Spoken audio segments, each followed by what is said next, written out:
Baik, bismillahirrahmanirrahim. Assalamualaikum warahmatullahi wabarakatuh. Waalaikumsalam warahmatullahi wabarakatuh. Sebuah kesempatan yang luar biasa bisa menguji baik hasil tesis maupun promosi hari ini untuk tesisnya Saudari Ajeng. Saya surprise dengan dua hal. Yang pertama, pembimbingnya mantan rektor UIN ya. Kan nggak Iya. semua orang bisa dibimbing oleh beliau gitu. Walaupun konsekuensinya kalau dibimbing oleh orang yang hebat, biasanya tesisnya juga hasilnya lama jadinya, biasanya itu umum Iya, lah gitu ya. iya, iya. Karena hasilnya pasti juga baik dan ini terbukti tesisnya yang kedua adalah tesisnya Bu Ajeng menurut saya cukup berkelas lah. Terima Jadi kasih, Pak. menarik untuk kita coba bedah pada kesempatan hari ini. Oke. Kita buka sidang hari ini dengan bersama-sama membaca basmalah. Bismillahirrahmanirrahim. Bismillahirrahmanirrahim. Silakan Bu Ajeng memaparkan tesisnya, nanti saya akan memberikan beberapa pertanyaan hanya untuk memastikan saja apakah ini Bu Ajeng menguasai tesisnya sendiri atau tidak kira-kira. Ya, siap. Silakan Bu Ajeng. Oke. Saya share screen dulu ya, Pak. Silakan.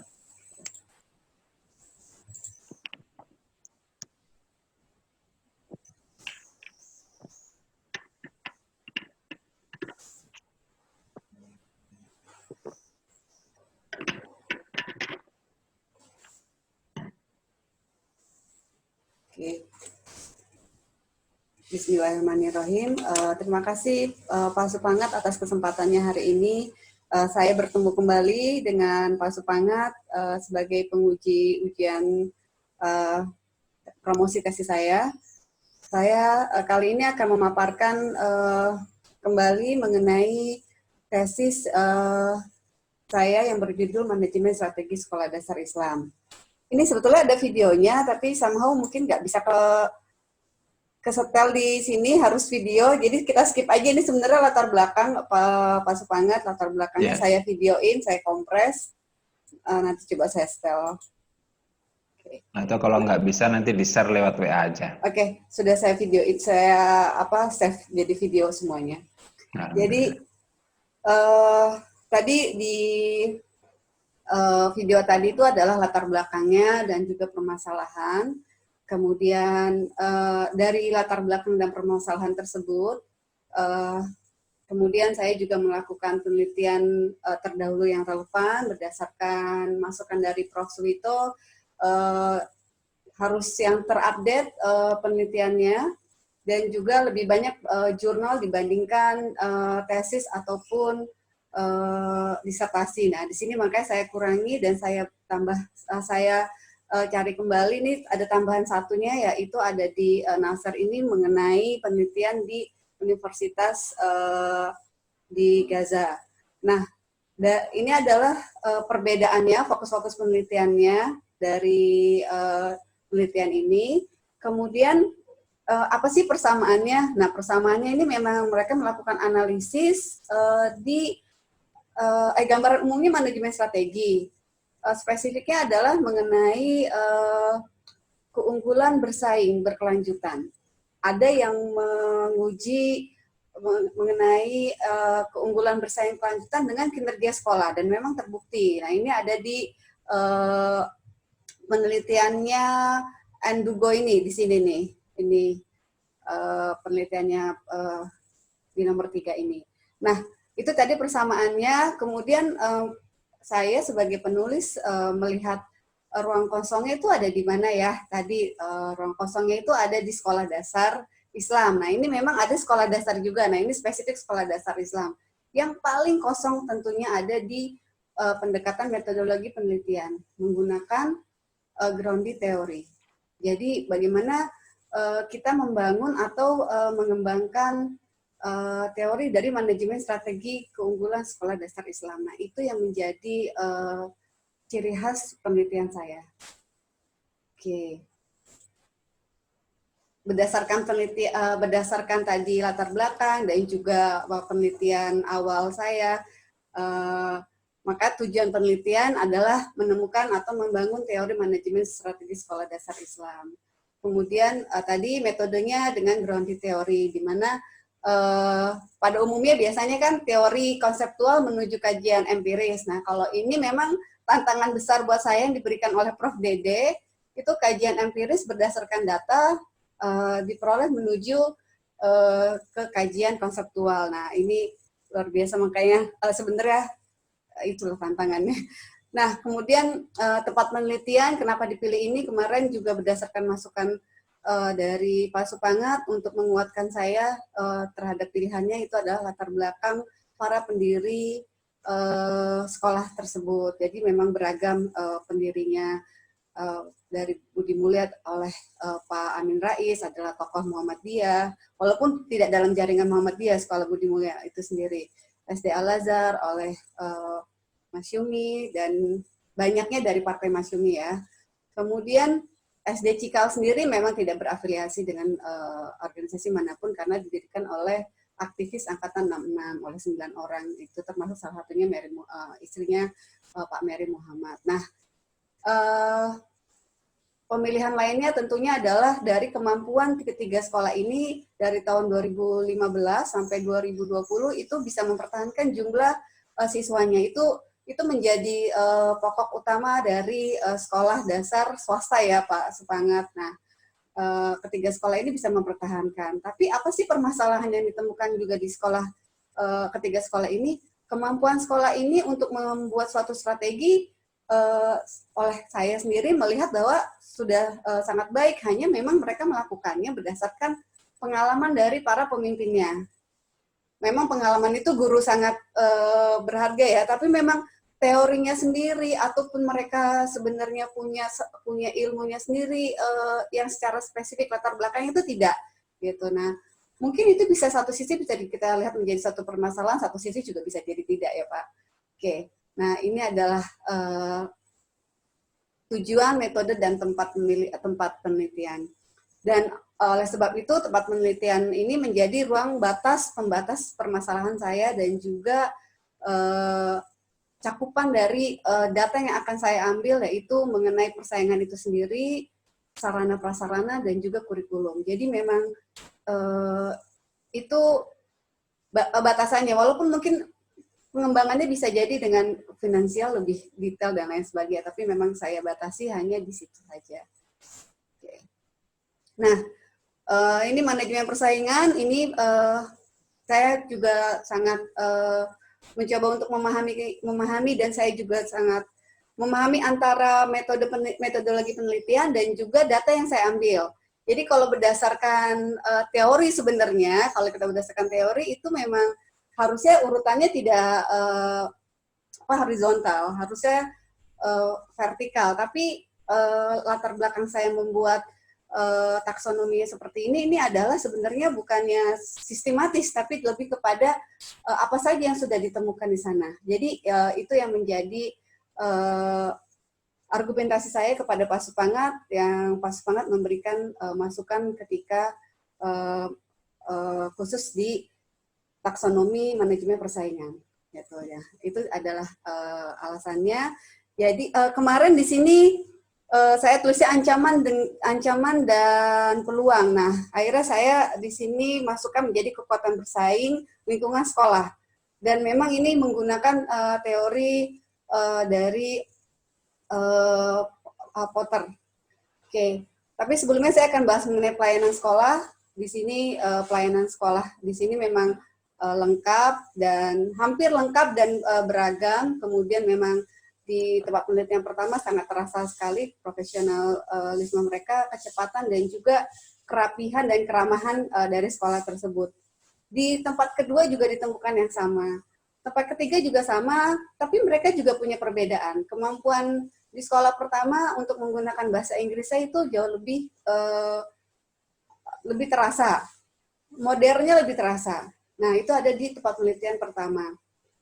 Kemudian ini pembiayaan juga. Nah, ini saya juga melakukan pemetaan harga sekolah dasar Islam di sekitar Tangerang Selatan yang berakreditasi A. Kemudian juga sumbu pembandingnya itu adalah kurikulum yang digunakan. Nah, itu memang kisarannya ada di 100 sampai 200 juta. Kalau yang sudah seperti yang di dalam bukunya Pak Supangat tuh udah tercertified sekolah, kan ada 3 jenis sekolah ya Pak ya, kalau di dalam bukunya Pak Supangat itu. Nah, itu memang di level yang pertama, khususnya kayak Insan Cendekia Madani, Mutiara Harapan, itu posisinya memang udah di atas 300 juta. Gitu. Jadi memang segmen sekolah dasar Islam, berdasarkan pemetaan harga saja, itu memang ada di segmen menengah ya Pak, menengah sampai menengah ke atas. Gitu. Nah ini adalah data yang saya temukan bagaimana setiap sekolah melakukan penetapan harga, strategi perencanaan, kemudian juga sumber pembiayaan. Fokus pada data yang saya dapatkan, ini data saya dapatkan, kemudian saya masukkan ke dalam kerangka kekuatan bersaing lingkungan sekolah. Gitu. Jadi tadi sudah disebutkan bagaimana persaingan sekolah sejenis tadi. Jadi memang hampir semuanya sama. Tapi harusnya ada yang membedakan jika sekolah tersebut disejajarkan. Tentunya tadi di kurikulum tadi memang terlihat sekali perbedaannya. Ada di memang Budi Mulia, memang kemodernannya dengan penggunaan bahasa Inggris yang hampir sudah mendekati di 50% kalau saya persentasekan. Kemudian kalau di Al-Azhar dia sudah dari 2015 sampai nanti saya koreksi itu sudah menggunakan program bilingual. Kalau Cikal memang belum. Jadi dia hanya memang penguatan program bahasa Inggrisnya saja. Gitu. Nah, masuk ke pendatang baru. Itu ketiga sekolah tidak memandang pendatang baru atau lama, mereka semuanya adalah dianggap sebagai suatu ancaman. Oleh sebab itu bisa kita lihat progres bisa mempertahankan dan meningkatkan jumlah siswanya. Ini pengembangan produk pengganti. Nah, bahasa Inggris menjadi istilahnya sekarang tuh orang harus bisa bahasa Inggris. Kemudian sekarang lagi sudah revolusi industri 4.0. Jadi ada juga coding di dalam sekolah itu. Jadi apa yang ada di luar itu sekolah tersebut mengadakannya. Kemudian daya tawar menawar sekolah karena programnya banyak. Jadi memang ditemukan bahwa di 3 sekolah ini daya tawarnya itu kuat. Jadi kebalikannya, daya tawar si konsumen itu ya mengikuti sekolah atau tidak kuat ya. Nah ini ada lingkungan di luar kendali yang memang istilahnya tuh kita tidak bisa diapa-apain buat suatu sekolah itu memang dapat maksud di luar kendali, tapi memberikan efek terhadap kebijakan sekolah. Nah berdasarkan pertemuan mengenai manajemen persaingan ini, penulis analisa kembali apa sih sebenarnya yang paling kuat di antara 4 atau kita lihat yang 2 ini, pelayanan dan pembiayaan. Itu memang yang paling kuat adalah kalau pelayanannya itu baik, mau biaya berapapun itu bisa jadi. Dan tadi feel-nya itu terasa banget pelayanan di sekolah dasar Islam. Makanya manajemen persaingan ini kemudian saya beri nama menjadi pelayanan holistik yang ramah. Yang paling utamanya ada di situ. Nah, jadi ini bonusnya Pak ceritanya di bab 3 ini. Saya melakukan analisis strategi sekolah dasar, sekolah Budi Mulia saja. Jadi 2 sekolah itu saya tidak lakukan analisisnya. Jadi khusus hanya sekolah Budi Mulia saja. Nah, dari proses analisisnya itu kan ada kita memasukkan dengan matrik eksternal dari matrik EFE, IV. Nah itu kemudian nanti muncullah space matrik dan juga SWOT-nya. Nah di SWOT-nya berdasarkan diskusi kita mendapatkan 2 strategi. Nah 2 strategi ini kemudian diskusikan kembali. Kita bantu sebenarnya dengan matriks kuantitatif strategi planning matrix. Nah berdasarkan hitung-hitungan ilmunya, ini ceritanya ilmunya nih Pak Supangat. Ketika diskusi dengan sekolah tersebut. Nah, ini ditemukan bahwa strategi merenovasi dan mengembangkan fasilitas sekolah di bidang teknologi dan gedung merupakan pilihan terbaik strategi pengembangan untuk sekolah dasar Islam Budi Mulia 2 Bintaro. kita masuk ke domain kedua, yaitu manajemen kurikulum. Ini adalah taksonominya. Saya memang jadi membuat kategorinya. Jadi data yang berantakan itu sebenarnya tuh bingung mau diapakan ya. Akhirnya saya buat kategorinya berdasarkan manajemen itu sendiri, yaitu perencanaan, implementasi, evaluasi. Yang pertama profil. Dari profil itu jelas bisa dilihat perbedaan dan persamaan dari sekolah itu sendiri. Kemudian ini keunggulannya. Nah, dari sinilah mereka ketika perencanaan itu keunggulan itu ada di integrasinya. Rata-rata itu di 3 sekolah ini mata pelajarannya itu banyak. Jadi tidak ada juga ada sekolah juga yang berusaha untuk mata pelajarannya sedikit. Tapi kalau yang temuan saya itu mata pelajarannya banyak, termasuk di sekolah saya sebelumnya. Jadi bagaimana caranya? Nah, mereka itu melakukan integrasi. Walaupun tetap disebut mata pelajaran itu saling terkait, misalnya belajar sains mengenai kebersihan, nanti di agamanya juga ada mengenai sedang belajar mengenai membersihkan. Gitu. Nah, jadi diintegrasikan dengan tema itu sendiri, termasuk juga dengan field trip dan juga kegiatan event lainnya. Gitu. Nah, ini muatan kurikulumnya. Kemudian ini adalah nah ekstrakurikulernya tadi ya, untuk sebagai, kalau saya temukan tuh memang di tempat penelitian pertama itu memang tidak berbayar, makanya mungkin biayanya terlihat lebih besar, tapi memang dia semua ekskulnya tidak berbayar. Kalau yang di kedua dan ketiga itu ada yang berbayar, ada yang tidak. Nah, ini memang kenapa ekskul itu merupakan program penting, karena tadi untuk menyalurkan potensi dan talent anak-anak, atau mengeksplorasi jika anak itu belum tahu ya, eksplorasinya di situ. Nah, ini yang berdasarkan hasil penelitian wawancara di sana. Tentunya pengembangan agamanya masing-masing itu berusaha untuk berimbang ya. Oke. Nah, ini tadi kalau ditanya berarti apa nih sebenarnya ciri khas kurikulum ini? Ini berdasarkan data, berdasarkan wawancara. Tapi kalau berdasarkan apa yang saya rasakan, tadi saya sudah ceritakan ke Pak Supanat. Bagaimana kalau Budi Mulya itu memang kalau disejajarkan dengan 3 sekolah ini, dia kekuatan kemampuan modernnya itu lebih dibandingkan yang lain gitu. Karena juga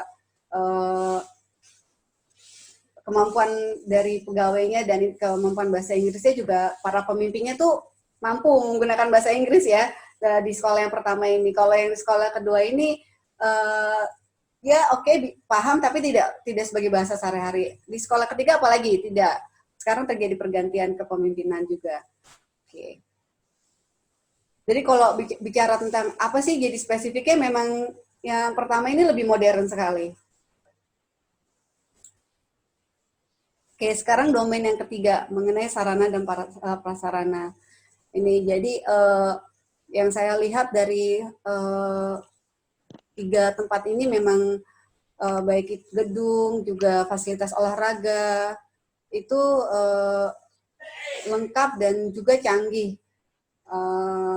dan terkonsep dan juga berbasis teknologi. Kemudian masing-masing apakah punya ciri khas? Tentunya dari gedungnya sendiri itu sendiri ciri khasnya ya. Kalau gedung yang Budi Mulya itu memang dia seperti gedung kayak perkantoran atau modern. Kalau yang Al-Azhar karena dia ciri kurikulumnya itu berpadu dengan muatan lokal, ya tentunya dia kayak ciri khas kayak di Indonesia. Kemudian kalau Cikal karena tadi dia juga kalau Cikal tuh gedungnya ya sama seperti kayak Budi Mulya. Nah, itu kalau dari gedungnya bisa lihat perbedaannya. Dari kelengkapannya ada sedikit perbedaannya. Ini Budi Mulya tidak punya nih kolam renang. Tapi intinya bahwa mereka mengutamakan keunggulan dari sarana dan prasarana karena itu adalah menjadi modalnya. Salah satu modal utamanya setelah kurikulum. Kemudian lokasi sekolah. Nah, ini juga proses manajemen yang saya lihat dalam sarana prasarana karena berdasarkan hasil wawancara itu sarana dan prasarana adalah termasuk salah satu biaya terbesar operasional yang dikeluarkan oleh sekolah. Nah, ini maka oleh sebab itu domain ini saya beri nama menjadi fasilitas unggulan. Oke, dari ketiga domain ini ternyata domain inilah yang membuat sekolah dasar Islam itu mempunyai keunggulan bersaing berkelanjutan. Oleh sebab itu saya konstrukkan, saya bangun menjadi satu teori dari temuan ini menjadi bahwa manajemen strategi sekolah dasar Islam adalah kemampuan memiliki keunggulan bersaing berkelanjutan yang dapat dicapai melalui pelayanan holistik yang ramah, kurikulum terintegrasi, keunggulan fasilitas. Tentu dengan inovasi pengembangan yang dilakukan terus-menerus agar dapat beradaptasi dengan perubahan lingkungan yang semakin dinamis, cepat berubah, tidak pasti, kompleks, dan ambigu. Jadi itu penelitian saya, sekolah Islam manajemen strateginya adalah dapat dicapai dengan ketiga hal ini. Oke, nah ternyata teori saya itu mendukung teori Rodrigue Fontaine dan Khalid Ahmad. Ini dalam bukunya Manajemen Strategi dalam Perspektif Islam. Jadi bagaimana dalam perspektif Islam itu keunggulan suatu perusahaan atau sekolah itu investasinya itu adalah jangka panjang. Jadi memang harus dijadikan, harus ada, bukan hanya keuntungan pada saat itu, tapi jangka panjangnya bagaimana. Nah ini sangat sesuai sekali dengan perspektif Islam itu sendiri. Kemudian Edward Salis ini tentang total quality management mendefinisikan bahwa lembaga pendidikan itulah lembaga penyedia layanan. Jadi jenis layanan berupa pemberi nasihat, penerimaan biaya sekolah dan lain sebagainya. Jadi sesuailah sebenarnya penelitian saya itu lebih kepada melihat kemampuan kita bersaing itu pada internalnya. Ini juga Michael Porter yang kalau dari hasil temuan itu adalah di fokus diferensiasi, karena tadi segmen pasarnya. Fokusnya itu di segmen pasarnya. Kemudian dari Fred Davis sendiri bagaimana proses mereka melakukan manajemen strategi dan juga gimana cara mencapainya. Nah, ini ditemukan. Kemudian, nah ini mengkritisi karena mungkin di sini pro and kontra bahwa ada sekolah murah juga bagus, tapi berdasarkan saya membaca referensi bahwa take and give, kalau kita memang memberikannya murah, tapi seberapa lama nanti uang operasionalnya? Biasanya sekolah murah itu ada punya bisnis atau punya donatur. Jadi kalau misalnya kita berdasarkan biaya yang dikeluarkan, tentunya memang segmennya dia bukan sekolah yang memang murah gitu. Tapi berdasarkan hasil wawancara dengan orang tua murid juga mereka tidak bilang bahwa sekolahnya mahal, cukup, tidak mahal, tidak murah. Nah, ini komentar diberikan oleh para dosen. Memang ada 4 orang yang saya interpretasikan bahwa itu mendukung temuan saya, tapi 1 orang sangat mengkritisi karena tadi tidak setuju bahwa sekolah Islam itu harus murah. Saya juga tidak bilang bahwa sekolah dasar Islam itu harus murah, tapi bagaimana dia bisa berkelanjutan memang ada biaya. Gitu. Jadi memang dibantah sekali oleh salah satu dosen yang tentang mengenai pembiayaan. Oke, nah kesimpulannya. Jadi berdasarkan tadi kajian teori juga dari beberapa teori yang sudah ada dan juga komentar para dosen, maka teori manajemen strategi sekolah dasar Islam yang dihasilkan dari penelitian ini sudah kuat karena dilakukan review dengan teori manajemen yang sudah ada dan didukung oleh 4 orang dosen. Seperti itu Pak Supangat, pemaparan saya mengenai hasil tesis saya di manajemen strategi sekolah dasar Islam. Terima kasih Pak Supangat. Saya persilakan mungkin Pak Supangat ada hal yang kurang Pak. ini perasaan saya jadi deg-degan deh. Iya, ya. Baik, cukup ya Bu Ajeng ya. Iya. Bu Ajeng nanti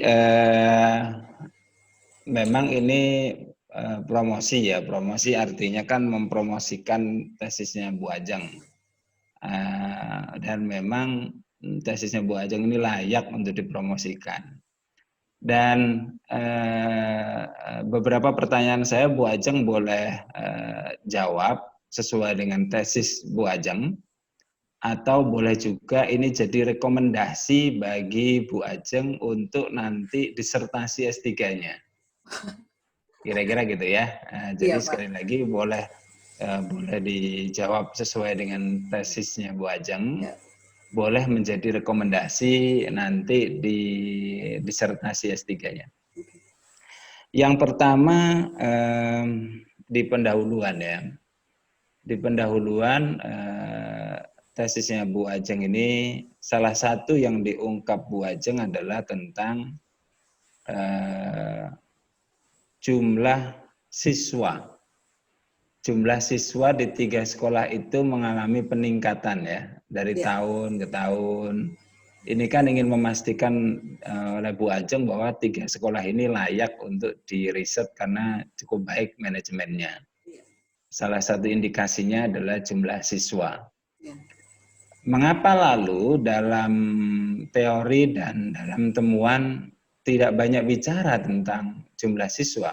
Padahal di awal Bu Ajeng melihat itu sesuatu yang positif. Mengapa lalu tidak diungkap bagaimana strategi jumlah siswanya, strategi marketing ya, marketing sekolahnya, atau kalau di dunia perusahaan, hampir semua referensi Bu Ajeng kan di dunia ekonomi perusahaan ya. Itu ada Markom, marketing communication-nya, ada Korkom, corporate communication-nya. Mengapa nggak mengungkap tentang isu-isu itu, marketing communication, corporate communication, PPDB, dan yang lain. Gimana Bu Ajeng? Jadi pas lagi kenapa tidak mengungkapkan itu, padahal di pendahuluan itu menjadi salah satu latar belakang saya memilih 3 sekolah itu. Jadi ketika data-data yang saya ambil itu tadi berdasarkan data yang diambil. Jadi ketika data-data itu diambil, kemudian juga sebenarnya di bab 3 itu disebutkan bagaimana mereka tuh mempunyai promosi yang sangat baik. Jadi hampir semua media sosial itu mereka gunakan, termasuk dia pendekatan persuasif. Jadi pendekatannya misalnya kayak mereka membuka open house seperti itu, kemudian juga dengan mengikuti lomba, itu salah satu strategi marketingnya. Jadi memang kenapa tidak diungkapkan di dalam penelitian ini, tadi karena datanya itu yang ditemukan seperti itu dan saya kelompokkannya.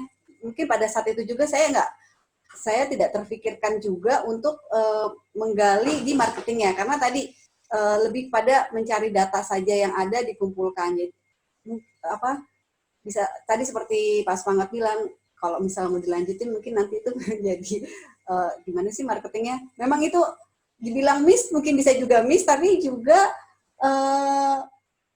saya rasa ada di bab 3 itu ya, di bab 3 itu sistem informasinya mereka. Di bab 3 atau bab 4? Temuan atau di teori? Di atau temuan. Jadi temuan ya. Jadi temuan di bab 3 ya, bukan ya, bab 3. Ya. Jadi bab 2 itu teori, bab 3 sampai bab 5 itu adalah temuan. Oke, baik. Jadi kalau itu masuk dalam temuan, ke depan mungkin akan lebih baik juga di posisi pelayanan itu aspek marketing communication atau corporate communication menjadi sesuatu yang perlu digali di lapangan. Mengapa mereka cukup sukses di ranah itu? Karena memang dari semua teori bisnis mengatakan bahwa jika perusahaan atau sekolah atau apa mengalami kenaikan income, maka dianggap itu berhasil. Kira-kira gitu. Dan kenaikan income itu salah satunya adalah kalau di sekolah ya penerimaan siswa baru. Semakin banyak siswa yang masuk, semakin besarlah income sekolah, kira-kira gitu. Benar-benar. Walaupun kalau di dunia Islam tentu ditambah. Iya, Semakin banyak siswa yang masuk, semakin besar ladang dakwahnya. benar. Nah, jumlah siswa kan semakin banyak yang menerima manfaat dari sekolah kita. Itu yang pertama. Yang kedua, ini nggak dibatasin 40 menit kan ya? Tidak Pak, ini kebetulan saya menggunakan yang pro-nya. Jadi Oh makanya ya, ada teman saya di sini berarti yang bisa jadi. bisa sampai jam 11 siang ya? Jangan Pak, kelamaan juga nanti Bapak nggak jadi meeting. Baik, yang kedua sekolah. Sekali lagi bisa menjadi referensi untuk nanti disertasi Bu Ajeng.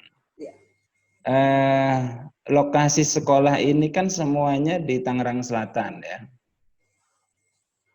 Kalau dilihat tadi Bu Ajeng tentang pembiayaannya, tentang fasilitasnya, tentang sarananya, tentang keunggulannya, bilingual dan macam-macam, saya pikir di Tangerang Selatan ada beberapa sekolah yang tanda petik lebih layak untuk dikaji lebih dalam oleh Bu Ajeng.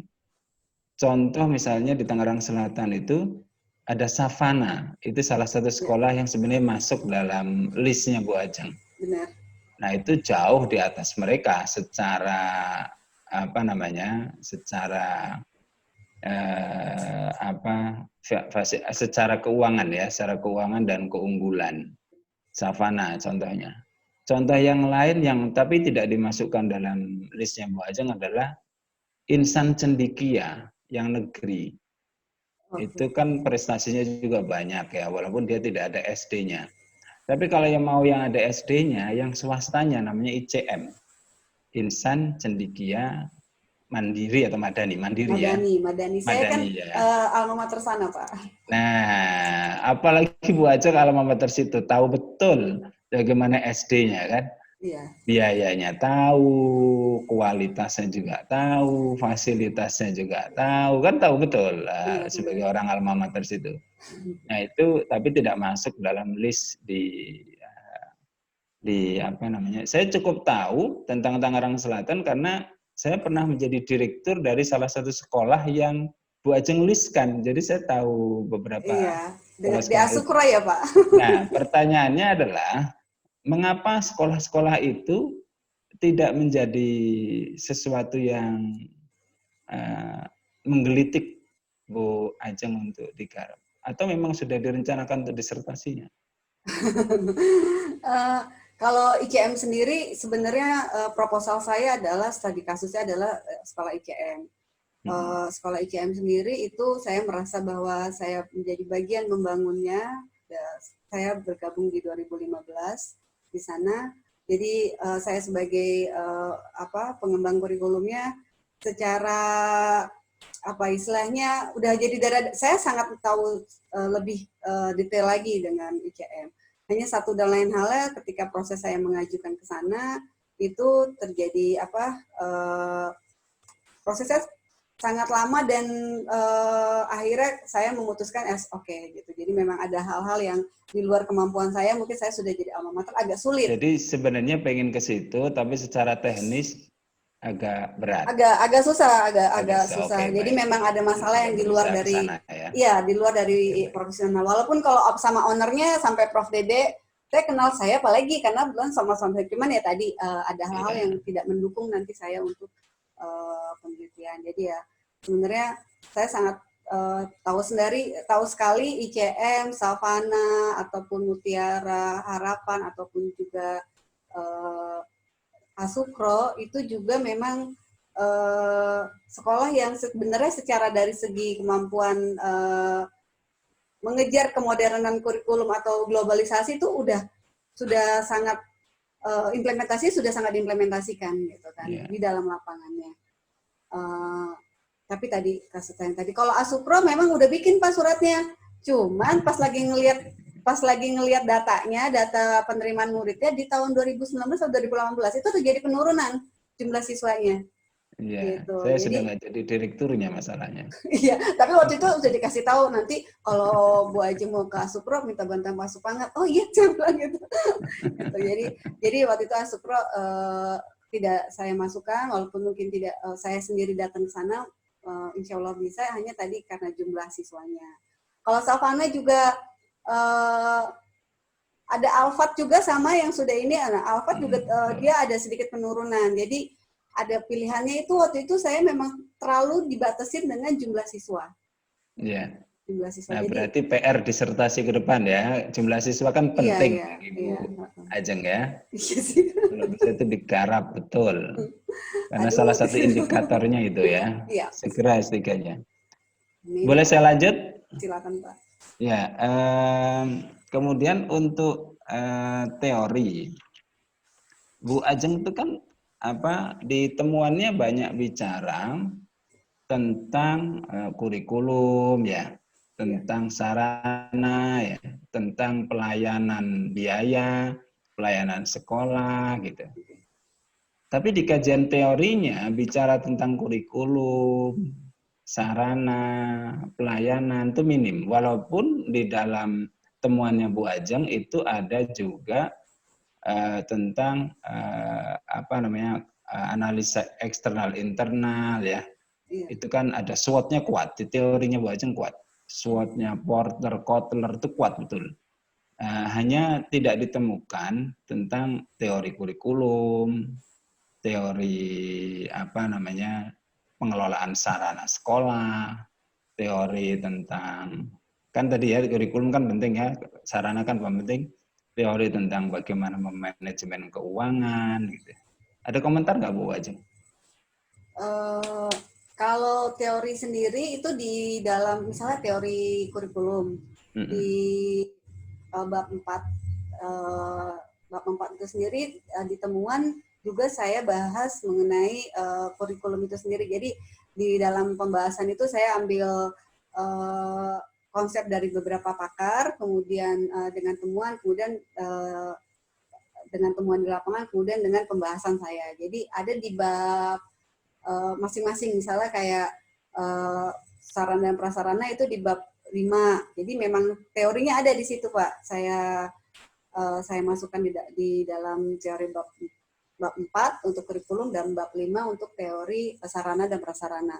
Namun ketika dianalisis dan pembahasan di bab 6 itu memang udah saripating aja. Jadi saya sudah keluarkan, tidak lagi tidak saya review memang dengan teori kurikulum atau teori sarana prasarana, karena fokusnya itu sendiri, tujuan penelitiannya adalah di manajemen strategi. Tentunya teori-teori siapa yang saya harus review, tentunya teori dari manajemen strategi itu sendiri. Gitu. Jadi itu sih Pak, kalau ditanya teori kurikulum ada memang, tapi di bab temuan dan pembahasan.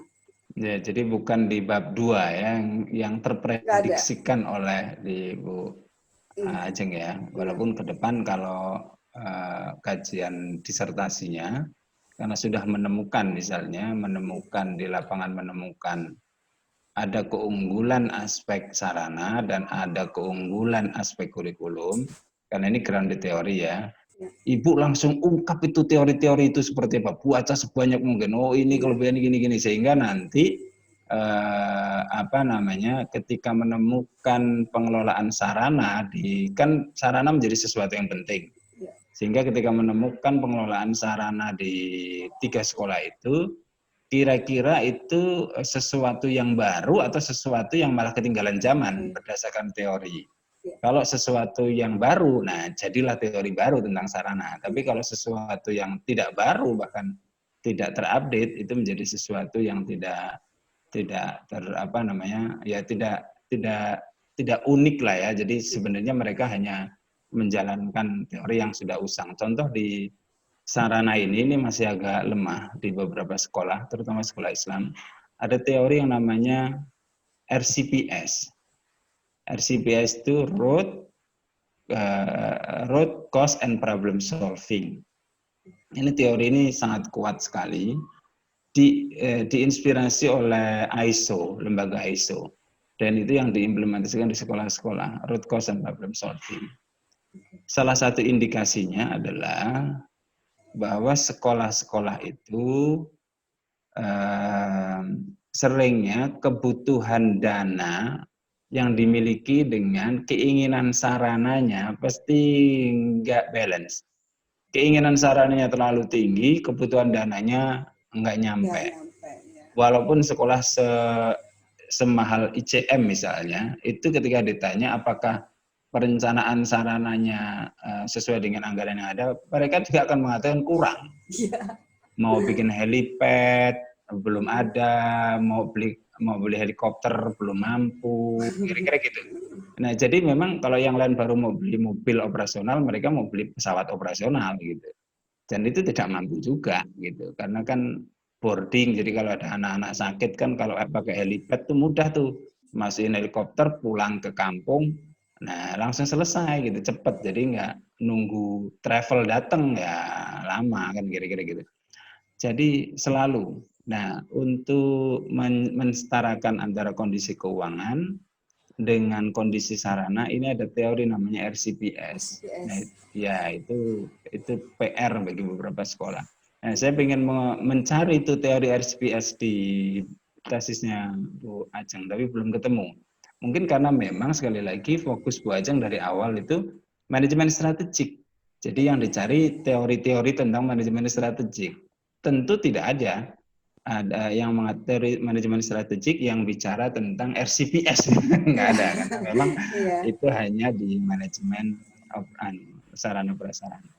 Menarik sih Pak ini, tapi memang mungkin menggunakan skala apa namanya, skala kebutuhan dari sarana Betul, prasarana itu sendiri. betul. Gitu. Jadi ya Jadi skala kebutuhan itulah RCPS teori itu. iya Betul, benar. ya. Makanya di dalam temuan saya juga apa yang mereka untuk kebutuhan misalnya sarana dan prasarana untuk KBM-nya itu dilakukan Ya, analisis kebutuhan baik itu dari rencana-rencana mereka dan juga sumber daya yang mereka punya. Jadi ya tadi ya kalau misalnya kita kayak bikin RKAS gitu loh. Nah ini betul. diizinkan tidak memang disesuaikan. Jadi kalau saya Ya, lihat memang khususnya untuk di ICM dan juga saya temukan juga di dua sekolah yang memang ada datanya yaitu di Al Azhar dan juga di Budi Mulia. Hanya memang kalau di Cikal itu saya data temuannya itu mereka memang struggling karena sebenarnya kalau dibandingkan dari tiga sekolah ini memang Cikal di bawahnya dari segi biaya dan lain sebagainya. Tentu sekarang juga lagi sedang berjuang. Ini makanya terjadi pergantian kepemimpinan pada tahun ini karena kemampuan teknologi berjuang harus apa dimiliki. maksudnya? Kemampuan untuk mengejar teknologi karena sekarang dengan kasus pandemi ini Oke. tentunya dibutuhkan Ya, kemungkinan ya saya melihatnya dari luar karena kalau ya, melihat mengikuti kemampuan belajar dari rumah itu sekolah Budi Mulia tuh dengan gesit dia langsung memanggil teman saya yang konsultan medsos untuk gimana mendampingi mereka. ya. Kemudian kalau Al Azhar sendiri juga punya, dia guru-gurunya juga ada, walaupun memang tidak seagresif sekolah Budi Mulia. Kalau sekolah Cikal ini malah baru mau bekerja sama gitu dengan Websis, mungkin Bapak tahu Websis ya Pak ya. Ya, Nah, itu baru sekarang, jadi agak ketinggalan gitu. Karena Websis itu kan lembaga besar, harusnya apa yang bisa dilakukan dengan sumber daya mereka yang ada dulu. Kalau betul. kita kerjasama dengan lembaga luar itu kan apalagi ada rancangan perencanaan apa dan sebagainya tentunya agak ribet dengan prosedur. Jadi Ya. ya apa kita bisa lihat di situ ya analisis kebutuhan itu memang kalau dari Kaufman itu sendiri waktu itu belajar tentang perencanaan itu ya itu memang dia menjadi bapaknya tentang bahwa semua itu harus mulai dari analisis kebutuhan. Baik, berarti sisi lain yang mungkin akan digarap oleh Bu Ajeng ke depan untuk disertasi adalah tentang ICT ya. ICT. Penting. Ya, itu ya kemarin kan mulai tesisnya nggarap tesis kan sebelum corona ya. Benar. Jadi ya Corona. kalau nggarap tesisnya dari sekarang mungkin akan ditemukan tentang pentingnya ICT dalam sekolah Islam. Okay. Saya saja ini pakai Zoom dan Zoom-nya belakangnya UIN aja beberapa teman Nanya kaget ya. juga. Ini kok bisa belakangnya UIN gitu ya? Iya. Pak Sumanto ada di UIN enggak agak. Ini saya ada di ruangan. Iya. Jadi ini juga bagian dari ICT karena beberapa sekolah akhirnya susah memberikan servis ke orang tua gara-gara tidak mengerti Zoom gitu ya. Ya, ini kan Bu Ajeng sekarang diskusinya lewat Zoom, padahal berdua bisa pakai WA, tapi kan kalau pakai Zoom lebih maksimal, presentasinya lebih jelas. Iya, Ini iya. kalau misalnya orang yang nggak ngerti, ya untungnya Bu Ajeng, tapi kalau yang nggak ngerti kan bisa jadi kita diskusinya pakai WA. Iya, benar sekali, Tapi Pak. dengan Bu Ajeng dan jadi bisa pakai Iya. lebih baik. Terakhir dengan pakai Zoom. Terakhir pertanyaan saya Bu Ajeng, eh di teori, nah sekarang saya balik. Kalau tadi di lapangannya menemukan kurikulum, sarana, tapi di teorinya tidak begitu kuat, gitu. Tapi tadi disampaikan oleh Bu Ajeng di bab 45 disebutin ya. Nah, sekarang saya balik. Di teori Bu Ajeng bicara banyak tentang strategik, manajemen strategik. Di mana manajemen strategik itu baik Kotler, Potler, sekarang udah muncul Edward Salis ya alhamdulillah. Itu eh, eh, kompetisi dengan itu kan diskusi tentang kompetisi dengan lembaga lain, survival kan kira-kira gitu, menang dengan sekolah lain kan kira-kira gitu, Iya. kompetisi itu dikuatin betul. Jadi apa strategi lembaga tersebut untuk berkompetisi dengan lembaga lain? Apa strategi perusahaan itu untuk berkompetisi dengan yang lain? Baik itu Kotler dengan apa namanya diferensiasi, ya Iya. kan kita harus ada diferensiasi kan kira-kira gitu. Baik dengan teori dia yang terbaru dengan five forces kan, ada pendatang baru dan macam-macam kan. Nah itu kan kompetisi semua. Hanya ditemuannya kok nggak menemukan kompetisi gitu, tapi menemukannya lebih kepada keunikan apa namanya rumusan sekolahnya itu seperti ini, tapi tidak menemukan ini harus dikompetisikan. Nah, komen Bu Aceh gimana tentang kompetisi antara satu lembaga dengan lembaga yang lain di temuan? Gitu. Oke. Sebenarnya kompetisi itu sendiri, sebentar Pak. Eh, Memang tidak namanya gini, tapi kalau untuk dianalisis strategis yang ya sebentar.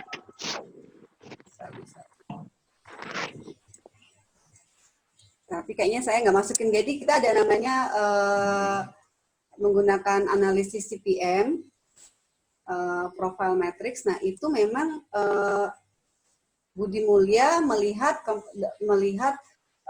dua sekolah ini sebagai kompetisinya. Nah itu di situ ada Pak. Itu jadi ada di bab 3.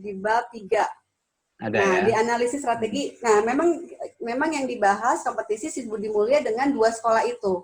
Dua sekolah yaitu dua Cikal juga dengan Al Azhar. Nah, di sini memang tidak saya tampilkan, tapi di dalam tesis itu memang saya tampilkan mengenai analisis CPM. Nah, SPM itu kan melihat kompetitor profil dari dari sekolah Budi Mulya itu sendiri. Jadi memang ada, tapi memang tidak menjadi yang utama karena sebenarnya tadi Prof. Dede itu menginginkan bahwa kita benar-benar keluar dari semua kerangka teori yang ada gitu, konsep teori yang ada. Jadi ketika saya mengajukan kepada beliau berargumentasi bahwa saya juga mau melakukan analisis strategis, oke, tapi bukan utamanya. Jadi beliau waktu itu mengarahkannya di situ ketika saya bilang, Prof, saya nemuin nih di www.strategiclub.com itu ada alatnya, jadi pakai Excel, jadi saya tinggal download, itu tinggal saya masukin angka-angkanya aja, tapi diskusi ya dengan sekolah itu sendiri, itu udah langsung keluar Pak semuanya. Jadi kayak ya kalau mungkin bisa dibikin platform nantinya untuk sekolah, jadi sekolah tuh nggak usah ngitung manual. Nah ini nggak manual Pak. Gitu. Jadi ada namanya, nanti saya bisa kirimin, mungkin Bapak udah tahu ya Pak? Sedikit. Iya, www.strategiclub.com. Nah itu dia kita bisa download aplikasinya untuk menghitung itu. Nah saya waktu itu bilang ke Prof. Dede, sebenarnya ini bukan dari Prof. Dede, tapi saya waktu itu maksa. Kata Prof. Dede ini ngeyel. Jadi harusnya ini nggak boleh masuk persaingan itu, tidak gitu ya. Jadi posisinya itu benar-benar ingin mengetahui bagaimana kekuatan sekolah itu sendiri untuk bisa berjuang dengan yang lain, tapi tidak dilakukan perbandingan. Jadi itu salah satu argumentasi saya ke Pak Supangat, ada, tapi memang hanya sekolah Budi Mulia saja yang saya lakukan analisis. Gitu, karena dalam mengelola sekolah seperti mengelola perusahaan itu kompetisi menjadi sesuatu yang penting ya. Benar. Nah, ini yang mungkin nanti dikaji lebih dalam. Terakhir, ini kalau ini bukan pertanyaan sih. Bu Ajeng itu kan ngungkap beberapa ayat Al-Quran yang menarik ya di dalam tesisnya. Iya. Nah, ini Ustazah Ajeng sekarang saya panggil Ustazah Ajeng. Dulu di ICM dipanggil Ustazah Ajeng sama Pak Suban juga. Saya agak Ustazah, sebenarnya ini bagus ya pilihannya. Pertama, pilihan surat Al-Asr menurut saya tepat ya, karena waktu ya. Iya. Tapi pilihan surat yang satunya yang Alhaakumut Takasur hatta zurtumul maqabir. Nah, itu ngeri tuh. Karena itu berkompetisi urusan dunia yang nanti akan masuk neraka, yang menang. Iya, iya. Nah, itu kalau Al-Asr itu kan waktu ya. Siapa yang menggunakan waktunya dengan baik, dia akan menang. Wajar lah dan masuk surga. Tapi kalau Alhaakumut Takasur itu kompetisi dalam urusan dunia dan yang menang itu nanti masuk neraka paling dasar itu. Iya, karena kalau ini berdasarkan buku ini nih Pak. Iya, iya. Ini bukunya saya saya pinjam dari perpustakaan UIN. Nah, memang di sini disebutkan ya tadi ya, dia memang bermegah-megahan, semuanya itu duniawi dan kompetisi itu kecenderungannya itu memang sesuatu kadang orang melakukan apa aja dilakukan. Nah, itu maksudnya dia itu menjadi suatu permasalahan kalau seperti itu. Yang saya baca ya Pak dari gitu buku ya. ini. Ya. Nanti itu dikuatkan bahwa kalau kompetisinya berdasarkan Akhlaqul Takasur itu nggak bagus, itu harus dipastikan. Benar. Jangan berkompetisi di Islam itu berbasis surat Akhlaqul Takasur itu At-Takasur itu nanti khawatirnya loh ini kan justru malah masuk neraka. Ayat yang lain yang bisa digunakan misalnya untuk menambahkan saja ya. Siapa tahu Bu Ajeng mau jadi ustazah manajemen sekolah kan. Amin. Itu fastabiqul khairat gitu kan. Berlomba-lomba dalam kebaikan. Itu di Ali Imran ya kan. Nah, ayat yang lain yang bisa digunakan yang juz amma juga semua hafal kan. Alam Nasroh itu fa inna ma'al usri yusra. Semua kesusahan itu pasti ada kemudahan. Ada kemudahan. Manajemen itu berpikir ini susah nih sekarang karena ya, Pak. Gini-gini karena harus online macam-macam. Kita yakin bahwa ada kemudahan. Tapi ditambahin faida faraghta fansab wa ila rabbika farghab. Nah, jadi kalau udah selesai satu urusan, langsung dengan urusan lain lagi. Jangan mikirin urusan kemarin. Yang kemarin ya. Nah, harus nggak boleh baper, move on ya Pak. Segera kita move on untuk nah ini juga manajemen strategi. Jadi saya tambahin 2 ayat ya. Oke, Al-Imran sama Al-Insyirah ya Pak. Ya betul. Nah itu insya Allah itu jadi motivasi kita ke depan lah untuk Ustazah Ajeng. Terima kasih. Ini mungkin masukan dari saya. Sekali lagi semoga menjadi disertasi Bu Ajeng ke depan lah. Amin Pak. Amin. Keren. Terima kasih banyak Pak. Iya. Kalau sudah tidak ada lagi kita tutup ya Bu Ajeng ya. Iya, sebentar Pak. Ada yang mau disampaikan silakan.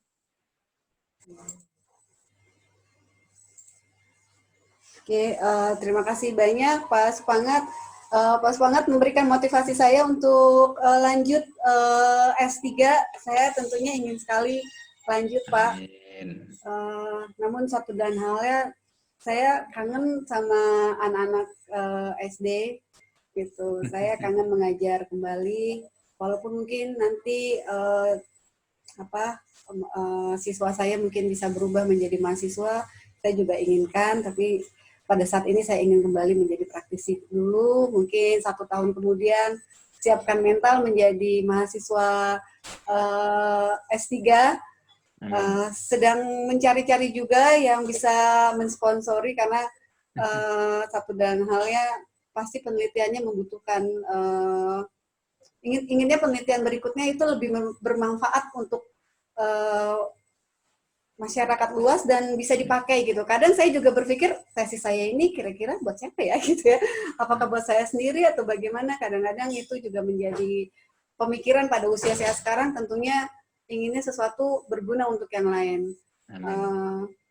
Saya sendiri adalah seorang guru SD dan memang sudah di manajemen pada saat ini juga, tapi tetap mengajar adalah kecintaan saya, Pak. Jadi terima kasih banyak motivasinya Pak Supangat untuk saya bisa lanjut lagi studi. Terima kasih semua masukannya. Saya mendapatkan 5 poin dari Pak Supangat, saya sudah catat. Nanti saya akan menjadi bahan rekomendasi saya atau bahan saya melakukan revisi terhadap tesis saya. Terima kasih banyak Pak Supangat waktunya. Sama-sama Bu Ajeng. Ya. Kita tutup bersama dengan hamdalah ya. Alhamdulillah. Alhamdulillahirabbil alamin. Assalamualaikum warahmatullahi wabarakatuh. Waalaikumsalam warahmatullahi wabarakatuh. Terima kasih Pak. Sama-sama.